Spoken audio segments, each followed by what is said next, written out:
ಬೆಂಗಳೂರಿಂದ ಒಂದು ಮನೆ ಶಿಫ್ಟಿಂಗ್ ಬಾಡಿಗೆ ಇತ್ತು. ಫುಲ್ ಗಾಡಿಗೆ ಲೋಡೆಲ್ಲ ಮಾಡಿಕೊಂಡು ಮತ್ತೆ ಸ್ಟಾರ್ಟ್ ಮಾಡಿದ್ವಿ. ಬೆಂಗಳೂರು ಗೊತ್ತಲ್ಲ, ಫುಲ್ ಟ್ರಾಫಿಕ್.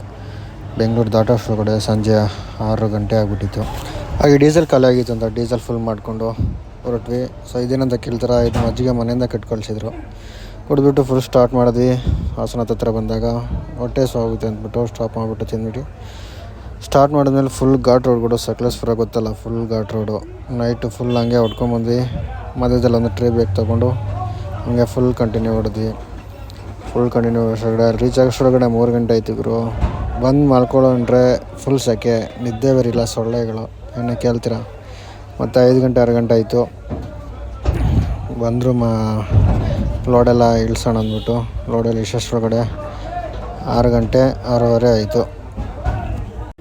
ಹಾಗೆ ಮಂಗಳೂರಲ್ಲಿ ಒಳ್ಳೆ ಟಿಫನ್ ಕೊಡಿಸಿ ಅಂತ ಕರ್ಕೊಂಡೋದ್ರು. ಇಡ್ಲಿ ಮುದ್ದೆ ಸ್ವೀಟ್ ಬನ್ನೆಲ್ಲ ಕೊಡಿಸಿದ್ರು, ಸಖತ್ತಾಗಿದೆ ಅಂದ್ಕೊಳ್ಳಿ. ಮತ್ತು ಅಲ್ಲೇ ಫಿಶ್ ಫ್ರೆಶ್ ಆಗಿ ಮತ್ತು ಸಪ್ಲೈ ಎಲ್ಲ ಮಾಡ್ತಾರಂತೆ ಅವರು. ಸರಿ ನೋಡೋಣ ಅಂತ ಹೋದ್ವಿ. ಮೀನು ಮಾತ್ರ ಸಖತ್ತಾಗಿತ್ತು ಅಂದ್ಕೊಳ್ಳಿ, ಫ್ರೆಶ್ ಆಗಿ. ಎಲ್ಲ ಮೀನು ಚೀಪಾಗಿ ಇತ್ತು. ಬಟ್ ನಾವೊಂದು ತೊಗೊಂಡ್ವಿ, ಒಂದು 2-3 kg ಮನೆಗೆ. ನಿಮ್ಗೇನಾದರೂ ಬಲ್ಕಾಗಿ ಏನಾದರೂ ಬೇಕಂತಂದರೆ ಮತ್ತು ಹೋಲ್ಸೇಲ್ ರೇಟ್ ಬೇಕಂತಂದರೆ ತೊಗೊಬೋದು, ಕಾಂಟ್ಯಾಕ್ಟ್ ಮಾಡಿ ಇದಕ್ಕೆ. ಹಾಗೆ ಮಧ್ಯಾಹ್ನ ಹೊಟ್ಟೆ ಹಸಿವಾಗಿದೆ ಅಂಥೇಳಿ ಒಳ್ಳೆ ಊಟ ಮಾಡಿಕೊಂಡು ಬೆಂಗಳೂರಿಗೆ ಬಂದು ಫಿಶ್ ತಿಂದಿಲ್ಲ ಅಂದರೆ ಆಗುತ್ತಾ. ಮತ್ತು ಬ್ಯಾಕ್ ಟು ಬೆಂಗಳೂರು ಹೊರಟ್ವಿ.